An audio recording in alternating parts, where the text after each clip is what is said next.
Welcome to the JT and Looney Podcast, Thanksgiving 2025 edition. I'm JT, and that's my happy chatter companion, the great Tom Looney. Tom, no matter when everybody's downloading or listening, happy Thanksgiving to you and your family. Oh, thank you. Same to you. And remember in 2020, I got so excited because people would stop saying 2000 remember? And so I'm so happy we're at 2025 and not 2025 now. And it's great to be thankful. We always have to keep things in perspective in life. And no matter what you're complaining about, slow internet, the size of the Trader Joe's parking lot, and things would get us upset. Remember to give thanks and have a lot of perspective for people who don't have food on Thanksgiving and people who don't have cars. And when you go into Trader Joe's, people who can't afford Trader Joe's, we always have to keep everything in perspective, whatever we think our problems are. Also, I'm thankful a few short years ago, we weren't allowed for some reason to gather on Thanksgiving. We could only have 2 to 3 members of our family. We Yeah. couldn't yell. We couldn't sing. We'd have to go outside and come inside. That we lived in a world where they didn't let us gather on Thanksgiving. Hocus pocus. No, you can't come. You have to leave all your aunts and uncles out. You can have a small gathering, but don't yell and don't sing. Don't raise your voice. And that was just a few Thanksgivings ago. And now we're back, baby. We're back to the aunts and uncles and everybody coming over together. Bring whatever you want, pack the room, and go have a good time. These were the Thanksgiving guidelines in California in 2020. So funny you should bring this up. No more than no more than 3 households present. Parties no longer than 2 hours. Guests must stay outside. Avoid singing, chanting, and shouting. And people get political over it. No one knew what they were doing. Everyone was trying to do their best. That's my philosophy on it. But we can certainly take a look back and poke fun at those politicians now. I'm going to get this out of the way. Thanksgiving menu. So I grew up. The grandson, my grandfather, was a world-renowned chef. Yes, he emigrated from Italy on the boat, went through Ellis Island, started off, and then grew all the way to the head chef at the Metropolitan Hotel in New York City. Tremendous success story. And he would cook Thanksgiving, and he would make his daughter, my aunt, and my other aunt, and my mom have to watch. For years, they'd have to watch. He was in control. The kitchen was his until he taught them the recipes, taught them how to do certain things, the stuffing, all of it, until they were able to take over as my grandfather got older and older. So I'm going to be very careful with what I say here because I always grew up with a traditional Thanksgiving with turkey, mashed potatoes, stuffing, and we'll keep it around. But now the wife's pivoted. She's made a great move. We're doing turkey breast, the white meat, not the dark meat. That'll go in the crock pot. It'll simmer. It'll make the house smell great. The boys love creamy mac and cheese. They're eaters. They love the mac and cheese. And I'm campaigning for Italian. This is a new thing on the podcast. Italian food's better than any other food. So I want a lasagna or I want a ravioli. I'm going to have that for Christmas when I cook my chicken parm. I think the country needs to follow me on this and kind of get some more Italian food going on Thanksgiving. Are you with me? Well, of course, Italian food's incredible. Now in Southern California, if you'll remember, because part of the chapters in your book will include the California years when you make your own documentary like Eddie Murphy someday, and tamales are a big part of Thanksgiving and Christmas in Southern California as well, as you may or may not remember from your California years. So people love Mexican food like they do their Italian food. So people have been in Southern California have thrown Mexican food into it. I wonder who those people are that have thrown Mexican food into the Thanksgiving dinners. But I think that the key spirit, of course, is getting together. And so, yeah, have ever kind of replace the cranberry sauce with your Italian food. I'm all for it. This is my first Thanksgiving now in my 60s. I just had my 60th birthday on the 23rd. Yeah, it's around Thanksgiving time. We're all so busy. I'm so sorry that we missed it. Happy birthday. Well, I have a double-edged sword now. I had my birthday before Thanksgiving and my Mhm, birthday party, which you'll be attending after Thanksgiving. So mhm. there's like kind of a thing that I don't support, like a birthday month going on, which Oh, young young 12-year-old girls have a birthday month. I'm having my first, which oh, I'm very excited and about. people But on Instagram have birthday months, as we know. Yeah. yes, we do. And it's interesting now. The sun is out. We had a lot of rain because we had the rain that you gave us that rain. You in California, Yeah. the rain started off the West Coast. It hit you hard for days, and then it came here the week of F1, the 1 week we can't have rain when we have race cars racing down the strip and we close all of Las Vegas. But it cleared up now, and it's a beautiful clear sky day. And I'm assuming the same thing heading into Thanksgiving in Los Oh Angeles. my God, you're my neighbor Carlos talking about the weather. Gonna be a hot one. And you're so funny talking about the weather. Yeah, it's that is. I remember when I was a kid on Thanksgiving Day, as it was so cold. Sometimes the snow coming down Thanksgiving, and NBC Nightly News would always show California and people having Thanksgiving on the beach. And it doesn't hurt to have a beautiful sunny day and 70 degrees on Thanksgiving Day, even though it doesn't feel like Thanksgiving weather-wise for those of us who grew up with a cold Thanksgiving and warm dinner, but I still enjoy it. And this is the anniversary every year where I get my favorite, one of my Mount Rushmore favorite tweets of the year when they show the red light traffic on the Oh, 405 North yes. and it's the tweet that never ever disappoints. It's that tweet, LA as good as anybody. I don't know where the helicopter gets it. It's either at the bottom or the start of the Sepulveda Pass, and it goes all the way down Southern California, and it's just red lights in both directions on the 405. Get ready, it's coming. I, It's coming tonight. It's a tremendous tweet. I'm looking for a text they sent a friend last night because he wanted to do something tonight, and then I said that's the one. Yeah, there it is. There it is. He wanted to do something on a Wednesday night before Thanksgiving, and I said, "Yeah, you really want to get involved in that?" And because he doesn't live near me, and that's always the shot. You'll notice this, having worked in the news business for so many years, following Fox Sports Radio. There's cheat stories that we have over the holidays in the news business. In LA, it would be traffic. Then no matter what city, you send someone out to the airport where they stand there with a microphone and say, "Oh, busy out here at the airport." Spend 5 minutes talking about how busy the airport is. Then they tell you in California that the CHP, the California Highway Patrol, you remember Chips on the TV show back in the day, they'll be out there with maximum enforcement looking for drunk drivers. No, they're not. They're all off. They're not out to maximum enforcement with the 6 guys working because everyone else is at Thanksgiving dinner. So I always think that's a fake news story that we get involved in, but we still tell it and repeat it anyway because then you can fill a minute with that story. So news people are off, so that's why they're doing stories on traffic, airport, and California Highway Patrol maximum enforcement period because everyone's off, so they fill a lot of time with those non-stories. Another great Thanksgiving topic. So growing up in Long Island, New York, Massapequa, and then going away to college in upstate New York, Geneseo State, no matter where you were, when you came back, this was the biggest night of the year. This was the biggest night of the year. The Wednesday before Thanksgiving, which for some reason, everyone in the age of 17, 18 to 30, because people even after they graduated college in their early 20s would come back, go to their local tavern, local pub, local bar, get hammered out of their mind, see all their old boyfriends and girlfriends, and just see each other and talk about life, and then wake up hungover on Thanksgiving Day. It was always a great night. And I encourage my sons who, for whatever reason, aren't into that. They got a lot of friends. They do their own thing. I said, no, tonight's the night. You got to go out. You got to see your old friends, the guys you went to high school with, you played football with. They're back tonight. But I think that's a tradition that's dying off a bit. I think that was a tradition in the 80s, 90s, early 2000s. I don't hear about it much anymore. Yeah, I'll have to check in that because that was Elmira, New York, where I grew up. I mention it every once in a while.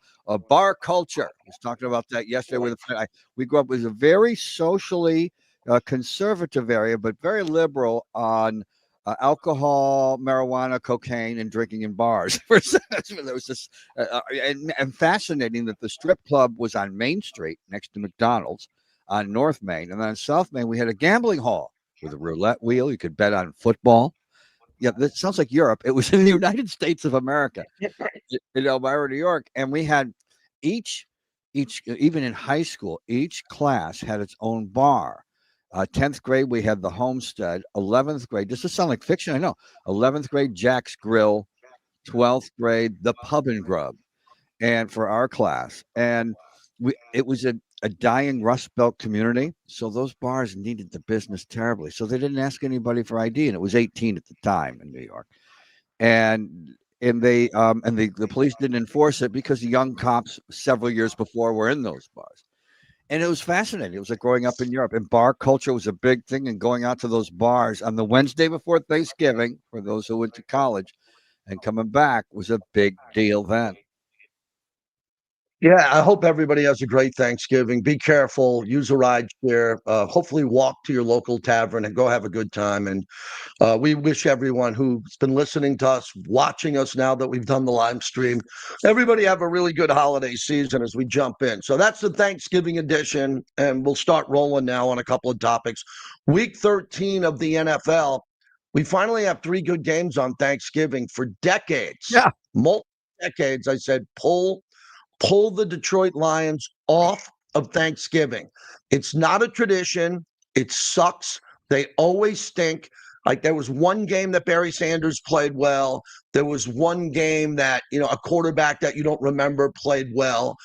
And then they've sucked. Now they're good. And now they're playing the Packers, the team I picked, to win the NFC and go to the Super Bowl. Packers have a tie.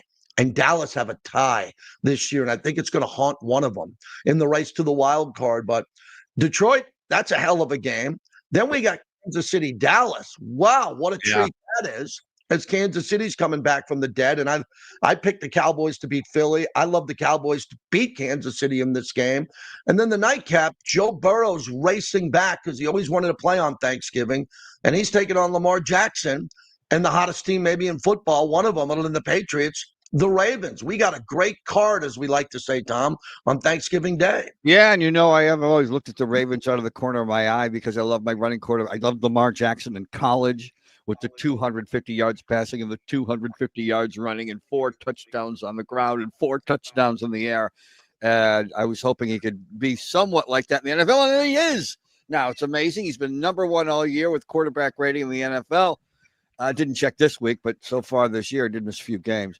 And so I love watching the Ravens, and it's going to be a tougher game for them against the Bengals than it would be if they didn't have Joe Burrow. And we don't normally have – we always got 2, and the Packers weren't good when we were growing up. They were good in our dad's generation, and the Lions were never good until recently. So and sometimes they would play each other, and sometimes not. Sometimes they play others. The Dallas Cowboys have almost always been on television on Thanksgiving Day, which has been a treat because they've almost always been good. So I loved Thanksgiving Day. And O.J. Simpson set the NFL rushing record, which stood for years on a Thanksgiving Thursday. Way back, if you go back in the hot tub time machine in the 1970s, O.J. had an incredible Thanksgiving long before our time, JT. Let's take a look at the NFL standings. Week 13, and who had New England 1, Denver 2, Indy 3? No one from Bombay, no one from Cape Town, South Africa, no one in Sao Paulo, Brazil, and not one effing human being in America, including these new people called NFL insiders. They have business cards that say they're insiders. No one had the 4-win Patriots, now at 10-2. Denver, I don't know how they won a game this year. Every game, they play someone who stinks, and they're losing, and they win. And then Daniel Jones and the Indianapolis Colts, still relevant. They would win the division at 8-3. Baltimore coming up as the division winner at 6-5. Your 3 wild card teams, Tom, would be the Chargers, Jacksonville, and the very last wild card goes to my Super Bowl pick, the Buffalo Bills. Please expound on the NFC postseason. Wow. Well, I just wish the Buffalo Bills were better. However, if you'll remember going back in the hot tub time machine, just I believe 1 year, the Philadelphia Eagles, we were wondering, scratching our heads at about this point and wondering if they should fire their coach, and then they stopped losing football games. And I'm hoping that that can happen with the Buffalo Bills. That post, when you're not doing well before Thanksgiving, you get in front of microphones as a coach or a player and say, "Well, it doesn't count until after Thanksgiving." Mhm. So that's usually the mantra for teams that are underachieving before Thanksgiving. That's the mantra this year for the Buffalo Bills. And it's fascinating to me. I thought the Ravens were out with that slow start and all the insiders. Which one are you picking on? There's got to be at least one that's getting that's Oh, bothering you. But yeah, I'm leaning on a housewife. There's a housewife in NFL insider that's kind of sniffing around the Raiders. So I'll get. I'm gonna oh be careful here because I want to have a very happy Thanksgiving. So I don't want yes, to get slapped on the wrist. Because remember, you can get in trouble for a podcast just like a radio oh show. my The God, yes. FCC watches both You of were them. warned by a former agent, said that's not your show that's going to get you in trouble. It's your podcast. And you have to be careful too. It's got to be tough because we're breaking down the NFL, shaking it and baking it, saucing it and tossing it, and we're taking shots at teams and putting them down and having these bombastic opinions. And then you work for the Raiders. So it's hard for Yeah. you. Yeah, you people will just punch you in the balls and say, well, you work for the Raiders. That's got to be tough. Yeah. Yeah, this is arguably my toughest season I've ever had with the Raiders. Not personally for me. I mean, who cares about me? I don't play quarterback. I don't cause Right. the penalties. I don't coach. I cover the team. And I'm devastated by what's happening with the Raiders now because they were supposed to be better. They have some good players on the team, and everything is just caved. And it's really loud and it's really intense. And there's a lot of people that have no information and they're throwing out all their information now. Now, they didn't have this a month ago or 2 months ago or the preseason or the offseason. And now I told you so that Chip Kelly wouldn't work. I told you that Pete Carroll was not going to be the guy, but they didn't have that before. So there's Well, this thing which I don't like about in sports, this pile on mentality. And I've been a part of it. Hey, look, I'm a Yankee fan. You hear me with Aaron Boone. I go nuts on Aaron Boone not being fired. But now inside and embedded with the team, and I'm liking people, and I'm the only guy who interviews the coach, and he's a great guy, legacy guy. It hurts. It hurts to watch people throw rocks at a glass house when they live in a glass house. But that's what happens. We live in a win-loss society, and you're judged by what you do every day, especially in the NFL where they only play 17 games in 52 weeks. And everybody's talking about this sport 24/7 now. no. So it's never been this loud. It's never been this angry. And I'm talking Josh McDaniels, Art Shell, 2-win team, Dennis Allen, Lane Kiffin. I feel for Pete Carroll. He's generally a really good man. He's a grandfather. I talked to him on the radio yesterday. I'm going to play it today. He's going to spend Thanksgiving with his grandkids. And still, there are people saying this, that, and all bad stuff. So it hurts. But got to show up, got to do your job every day as a radio guy or a coach. One of the things that also has to hurt for you specifically, anybody who covers a team or gets to know, and it's happened to us, covering fighters, covering players, covering coaches, and interviewing them and get to know them in person, especially all the times we went to Vegas. And we get to know them sometimes, and other broadcasters who we've admired. And then they get themselves in some kind of controversy, and people take incredible shots below the belt at someone as a human being. It's a cartoon on television for them, just a person, but a celluloid hero or goat for them. But Yeah. for us, it's a human, and sometimes it hurts to have people take shots at people we've gotten to know and ask you about your children. A good example this year would be Gino Smith. I don't know him well, but when we had the draft party, we had a big draft party that I emceed with Hall of Famer Eric Allen and their Pro Bowl punter, A.J. Cole, and Gino was there. And Gino came backstage, and I spent about 20 minutes with him talking about this, that, and his off-season workouts. And wow, what a guy.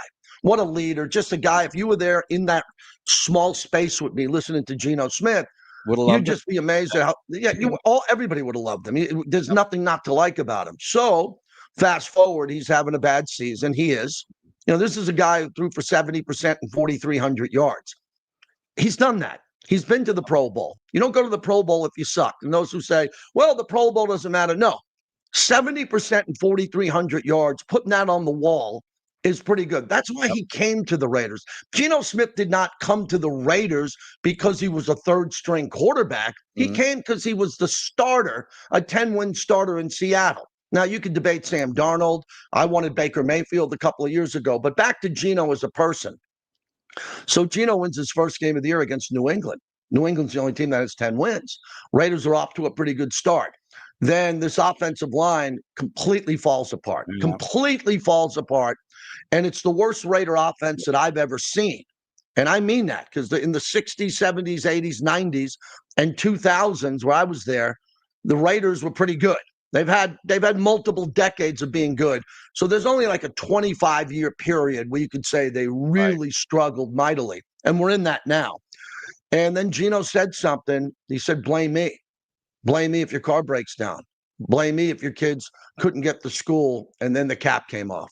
Because now all the fans and all the influencers and every wise ass on social media is doing videos from the gas station where the gas prices are too high, blame Gino, or they made a wrong, so everybody's being a wise ass and kicking this guy when he's down. But that's part of being a quarterback and making over $30 million a year. You got to take that. But to wrap that up, you asked me personally, I don't know Gino well. He's not coming to my home for Thanksgiving, but I want him to win. I'm an employee of the team. I want him to win games.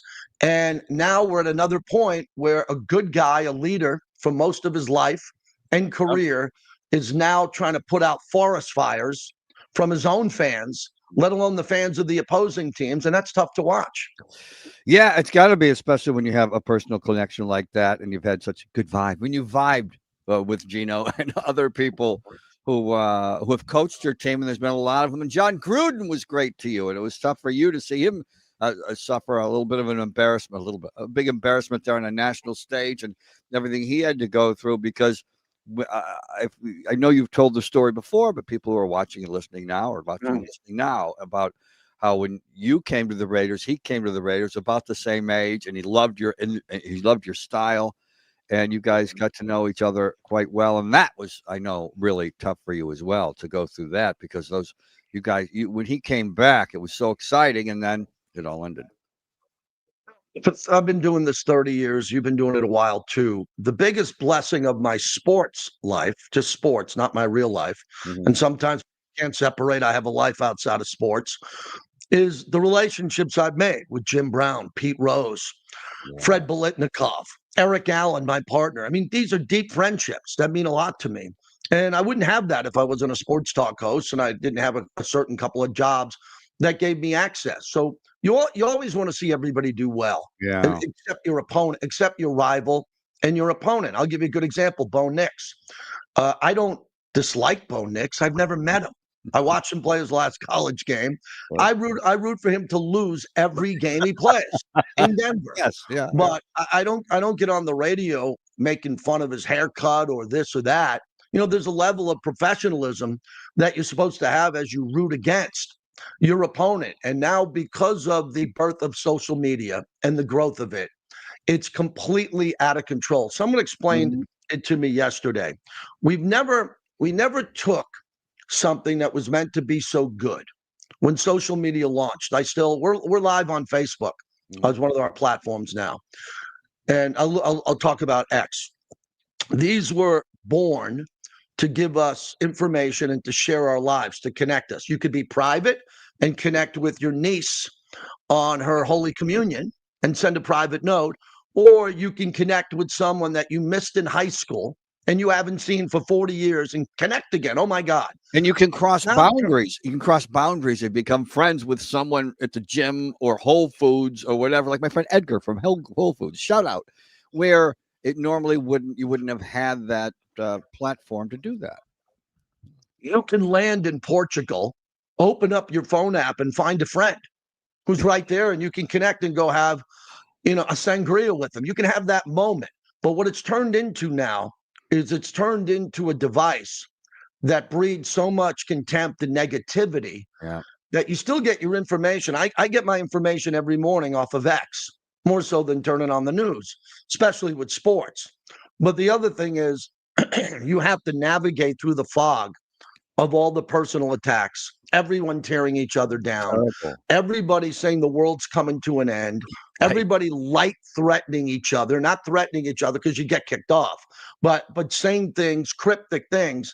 And then you finally get to the point where you say, wow, I've started my day off before my cup of coffee in that space. That's what they're studying now at Stanford and Harvard and MIT, what they were able to do. I'm a big proponent of Facebook. I've been in the stock from day one. I like a lot of things that I see on X with Elon taking it over again. But holy crap, what I see in sports every day is vile, inhumane, personal attacks, not only on athletes and teams, but fans doing it against their own teams, their own players, Right. their own hockey center, their own quarterback. And it's out of control. There's no regulation, and people are just getting more and more angry with it. It's unfortunate to watch. And I've got my theory. I can save Harvard and Stanford some time. I yes, it's high school all over again. Usually, if you didn't enjoy high school, you weren't popular in high school. It wasn't a fond experience. Looking back, as it for most people, they did not enjoy high school as much as I did. I've noticed that, and it's a way to take shots at the popular guys and girls. Once you usually we just had to get over it after high school, and it was something that we just stewed about in private, and eventually matured and got over. Now you never have to get over it again. You can take a shot at the cool guy, at the Justin Bieber of your high school, who might end up being a quarterback. Another that's the metaphor for the quarterback, the actor, and you can take horrible shots. And let me tell you something: how you made me a better broadcaster long before social media exploded the way it has. We Uh-huh. our first night, our first year together, 2004, early on, JT and Looney, and I made fun of someone's looks. And right on the air, you said, "We don't do looks on the show. We don't make fun of looks on the show." And I thought, "Oh yeah, I'm a Catholic schoolboy." No, he's right. That's a better that's taking the high road. And you never did, almost never, unless it was somebody who played for the Red Sox, maybe. But almost never did. And I followed that lead on your part. And we should follow the reason why on my social media, on my Instagram and on my X, I have kindness equals confidence because I really believe that. Uh, people who are not people who act like badass, and we have to survive in this world. They're not always bad people, but you're covering for something. But if you're kind and you talk to everybody, it's a sign of confidence. And it Sure. reminds me that when I tweet and when I post something on Instagram, just as easy to post something positive as it is negative. So it keeps me accountable to myself and about the kindness equals confidence. It keeps me accountable to myself to just say something nice. Yeah, it's hard. It's hard to watch every day, but we're all adults. We should be able to figure it out. But going to the NFC, you based in Los Angeles. Let's just Mhm. cut to the chase. Is anybody gonna beat the Rams, or are they better than everybody by a lot? Stafford, Oh, I thought he was injured in the preseason. I believe the clickbait. He has a bad back. He hasn't mhm. practiced in the preseason. He's not practicing today. He's not playing in the preseason game. Oh my God, Jimmy Garoppolo, who Devontae didn't want to play with, he's going to start games. I believe that garbage. He is having He's running away with the MVP. Jonathan Taylor slowing down a little bit in Indy as a running back. Every game I watch, he's throwing 3 touchdowns, No 25 interception. touchdowns, 2 sacks. It's unbelievable. Yeah, the interception rates are down. What's it like living in Los Angeles with USC, UCLA, LeBron, the Chargers, everything that's happening there, and all of a sudden the Rams look to be the best team in football? I'm surprised you didn't mention Kawhi Leonard. Well, I watched him last night on NBC. I'll get to that. What a But dud! What a dud! But let me say this about. I think that one thing that the media has done, the local media and and the national media, is influenced by L.A. media. A lot of guys are out here, and the anchors and Fox, etc., Fox Sports, and that is they've been saying Matt Stafford MVP, Matt Stafford MVP, and that noise has finally reached the national drumbeat, and it should because he's the MVP right now of the NFL. But that's a snapshot of this moment, Thanksgiving 2025, and they're the hottest team right now, as Detroit was last year before the injuries. So that's the snapshot of of now. And as bad sportscasters and talk show hosts say, JT, ask me in January. It's a regular season award. Remember, the MVP drives people nuts. They don't get this. Yeah. The MVP is a regular season award. No one gives a shit that you won 3 playoff games and you won the Super Bowl. You don't get the MVP for that. It's a regular season award. Stafford looks to have it completely locked down. Drake May is right there too. You want to have a great argument? Look at the numbers. Put them both up. I know you love your trusty quarterback rating. Drake May is having a year too. He's had an incredible year, but just like they gave Cher the Oscar for Moonstruck, and she really deserved it for Mask, but she was a green banana, a brand new actress when she was in Mask. Same thing with Drake May. Too new. They'll give it to the guy that's more familiar in Matthew Stafford, whether or not Drake May deserves it. And Drake May deserves it because he's got a couple of things going on. He's got completion percentage. He's got touchdowns. He's got the wins. I've always told you, I don't think the MVP award in any sport has to do with wins. I think it has to do with stats. You could be on a 4 or 5 win team. Myles Garrett is about to break the all-time sack record with 6 games to go. He's going to win a great award called NFL Defensive Player of the Year. They might only have 3 wins, but he's the best defensive player there. When it comes to the offensive player of the year or the MVP, it always goes usually to an offensive player. It has to do with your overwhelming stats. Dan Marino, 50 touchdowns, whatever it is. So I think Drake May, if he ends up playing better than Stafford, 5 out of the next 6 weeks or 4 out of the next 5 games, he's got a chance to be a young MVP, something they'll never take away from him. Aaron Rodgers got 4 MVP awards and 1 Super Bowl. Those MVPs are a big part of his legacy. Oh, you can take him away. I went over to Steve Nash's house, took his MVP, and gave him to Kobe. You know that you can take him away, believe me.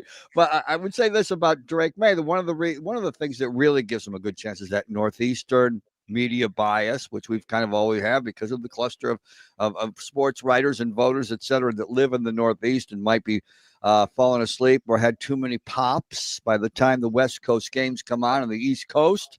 So that's always been a problem with MVPs, Heisman trophies over the years. I've always wanted to break into Archie Griffin's house and give one of his Heismans to Anthony Davis, but I couldn't get in. But you can take those awards away if I'm around. But Terry Bradshaw's bust out of the Hall of Fame with the 49% completion percentage. I've always wanted to take some of those awards away. But Drake may have a good chance because of the Northeastern bias in the media. Very quickly, as we get to the NBA, it is incredible that this kid, Cade Cunningham of Detroit, yes, I said it, the Pistons are 15-2. 15-2, and they've won 13 games in a row. And Oklahoma City Thunder, 17-1, on pace to shatter the Bulls' all-time single-season win mark. I don't think they will because the West is pretty good. You got Wemby, you got Luka. I think they'll lose some games here. But I'll stay in your wheelhouse with the Lakers as I watched the game last night. On Tuesday night before Thanksgiving, they were running the offense through Luka. Yep. LeBron was getting production, and it was finally great to see. They didn't look like statues to try to get LeBron the ball. They were running it through Luka. And this Austin Reeves kid, when I saw him play at Oklahoma, he could have been selling popcorn. I didn't even notice him. He's an all-star player. I think Laker chemistry is really good. What's it like seeing this team? Because forget the Clippers. The Clippers were on last night. Harden, Kawhi. Steve Ballmer must be losing his mind that he built that into a dome. He's getting accused of funneling money illegally to Kawhi, and this team can't go out there and win them games. Of all people who don't deserve to have extra money funneled to them. And what did he get? He did a no-show job, which is kind of interesting. Coincidentally, he's got a no-show job with the Clippers where he decides to show up what the hell he wants. But going to the Lakers, and J.J. Redick, an incredible offensive coach, when people were wondering and poo-pooing the idea of hiring him, but the way he's put that, and I don't believe in, I don't care about what team chemistry off the court. The Clippers over the years have always had a lot of team chemistry off the court. How's that done? How's that worked out for them? But the Lakers have incredible chemistry on the court. And Luka, because they've got 2 guys. They got two guys who play the game the old-fashioned way, the way old white guys always used to bitch when they used, dish the ball out. It's team game and play more like they do in college. Well, the Lakers are with LeBron James and Luka, who don't need to take the shot. They get off on finding the open guy, and you got two brilliant guys who can pass as well as they can shoot. And it's like watching the Dodgers every night. You have an all-star team, not as many famous people on the Lakers besides LeBron and Luka.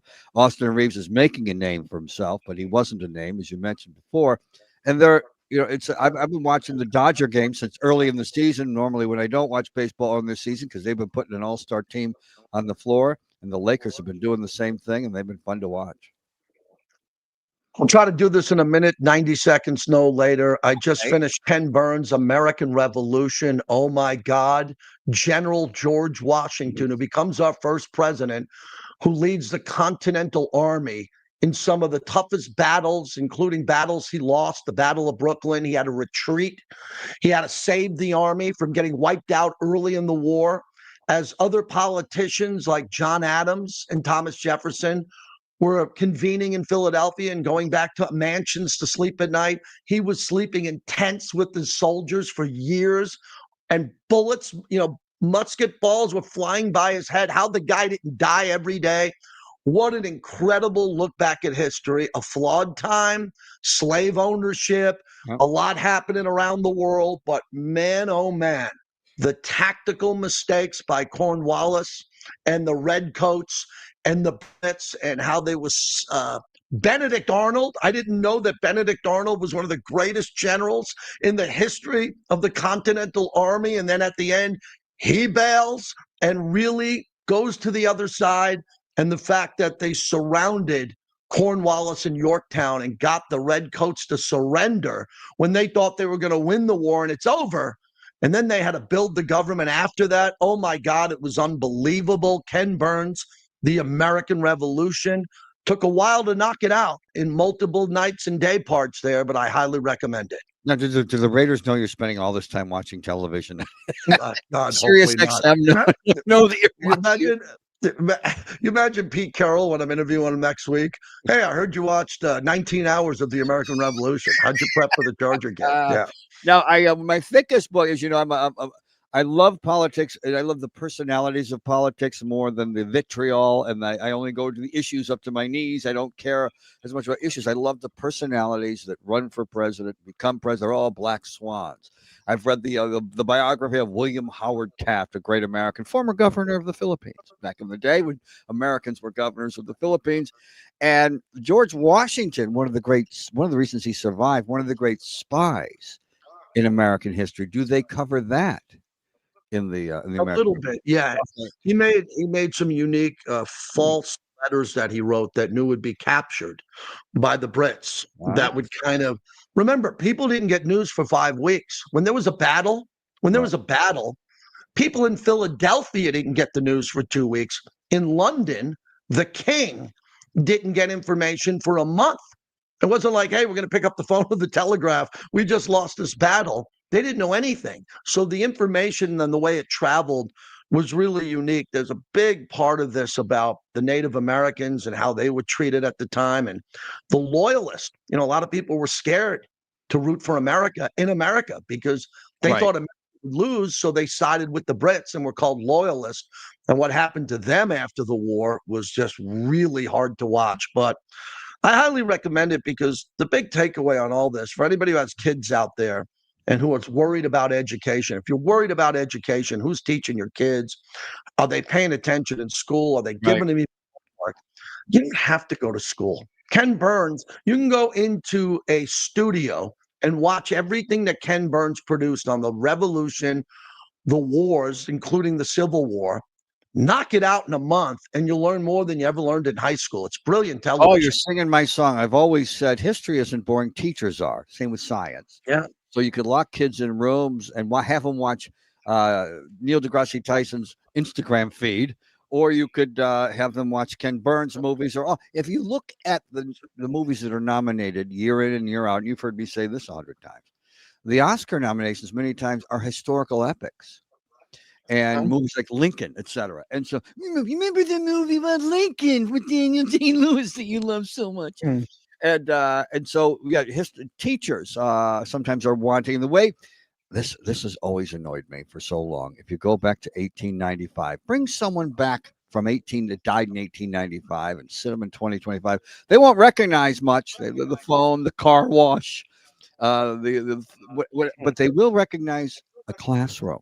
Some of them still the same classrooms that they were in Yeah. 85, a chalkboard and desks. I know they're bringing in some technology, but we got to change the way we educate kids. We can do it more expeditiously, and we can do it a lot faster and less boring than we have over the years. American Revolution, big deal. I watched Being Eddie, the Eddie Murphy documentary on Netflix, which is produced by Eddie Murphy, so it's got a nice, positive, chocolate and roses viewpoint of the Eddie Murphy career and life, but it's still great. It's a great career and a great life. Sober guy. He hung around all the cocaine guys like Robin Williams and John Belushi and the people that were famous then in the 80s, because he was famous at 19. And those guys were grown ass men who were famous, and he hung around those grown ass men who were doing cocaine but didn't do it. He wasn't done yet. He was just starting. So I kind of admire his sobriety. When you're a social guy, which he isn't, but like you and me, sometimes it's tough not to sip the beer, etc. But Eddie Murphy, no, he was driven, and he also surprisingly kind of like Johnny Carson is the guy at the party who's in the corner. He's not entertaining everybody at the party. He entertains people on television and in movies, but at the party, he might be the quiet guy in the corner. It's interesting to watch. Well, yeah, I think the start of the Eddie Murphy documentary was his house and the roof that opened up in his house, which was unbelievable. He's Yeah, walking through the house, which really looked like the Four Seasons Maui, yeah. had the same type of floors and unbelievable ceilings. And all of a sudden, Eddie Murphy's in a room, and the ceiling, the roof opens up, and you're like going, "Oh my God, the wealth that he had." I remember when he broke on Saturday Night Live, because I always watched The Tonight Show. I watched Saturday Night Live. I always Me too. watched 60 Minutes. When he broke on Saturday Night Live and did Buckwheat and all of his characters, and he became instantly one of the greatest Mount Rushmore Saturday Night Live Yep. Characters, actors there, and then jumped into the movies. And Beverly Hills Cop in the early movies were fantastic. Unbelievable. And he was supposed to be the sidekick, and he took over the goddamn movie in Beverly Hills Cop. It was great. But he did a lot of garbage. There was a lot of garbage. And I'm not talking about the animation. We don't want to offend like Cameron Jackson. The animation years and some of the movies that he was in was so bad that they gave him like the all-time Razzie Award for being in some of the worst movies ever. And I don't like when Bono and Eddie Murphy take off 15 years of their career. I don't like when guys stop in their prime and go, "I'm not going to put out any art." No, you're an artist. Keep putting it out. So I'm hoping after the documentary ended, and he took a nice shot with a puppet at Bill Cosby. Very nice touch. I hope he performs in a couple of movies in his 70s that give him an opportunity to show his great acting chops, because he definitely has them. Oh my God, yes, he does. And one of the things that brought him back was on Saturday Night Live, they took a shot at him, Yeah. and that gave him some adrenaline to come back. But you said something that I find so offensive, and it's offensive to everyone in the ventriloquist community.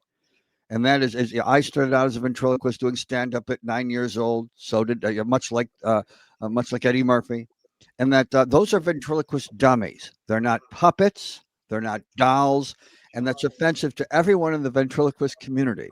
When you call a ventriloquist a dummy anything other than a dummy, it's not a doll, and it's not a puppet. And I suppose by your birthday party, I'll be done being mad at you. He did a lot of great things, Eddie Murphy. I hope the chapter's not over. I just hope it's, maybe for him, he wants to be a grandfather sitting out in his multi-million-dollar mansion and watch his kids and grandkids. Seems like he's a great family man. Kind of shined over the divorces and the girlfriends and all that. Right.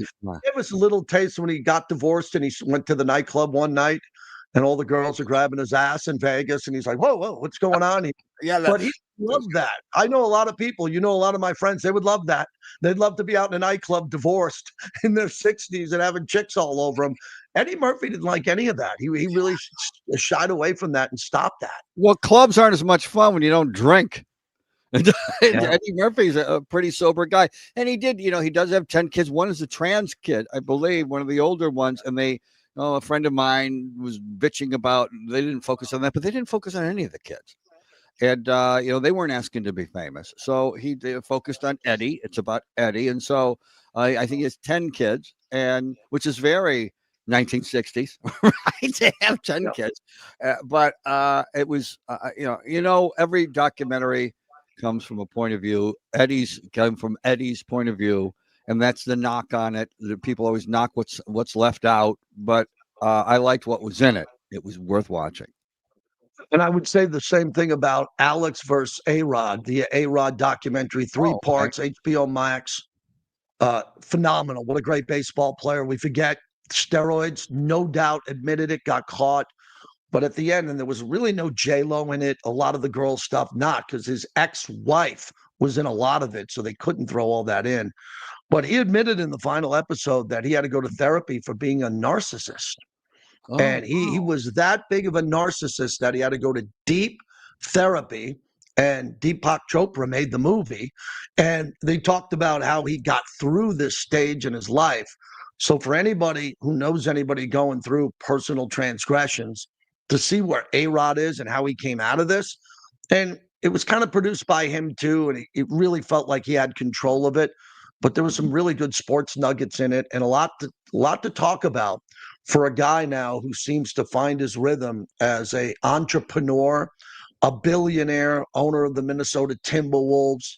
Just a lot of cool stuff, and how he's trying to keep his family together with his daughters. I'd highly recommend it. I think he's a likable broadcaster if you're objective about it, and I am, because I didn't ever have any vitriol towards Alex Rodriguez. Like some did. A lot of vitriol towards Alex Rodriguez was stuff that wasn't his fault, Justin Bieber type stuff that wasn't his fault, like his looks and how good he was at his job. It's that high school stuff on the internet. It's a popular guy. You take shots at the popular guy, but I think he's a perfectly likable broadcaster on Fox. And in this documentary, which I haven't seen, it's nice.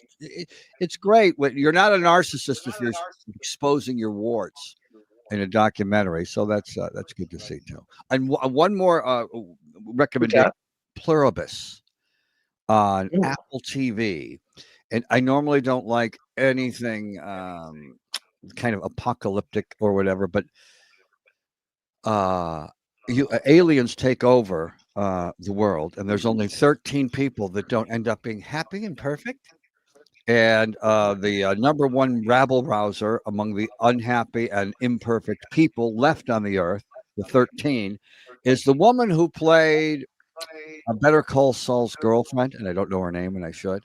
But you know how tough she was and how great she was in that series. She's the lead in this series, and so far only 5 episodes out. They're releasing them every Wednesday, and I'm 5 episodes in and loving it. Well, thank you for today, because as we wrap this up live on Wednesday, I'm going to go do my 2-hour radio show for the Raiders and get hammered. People just be yelling and screaming at me. So when I come through that, I'll remember that I did this for a good 48 minutes with you. Happy Thanksgiving, my good friend. Can't wait pretty soon here.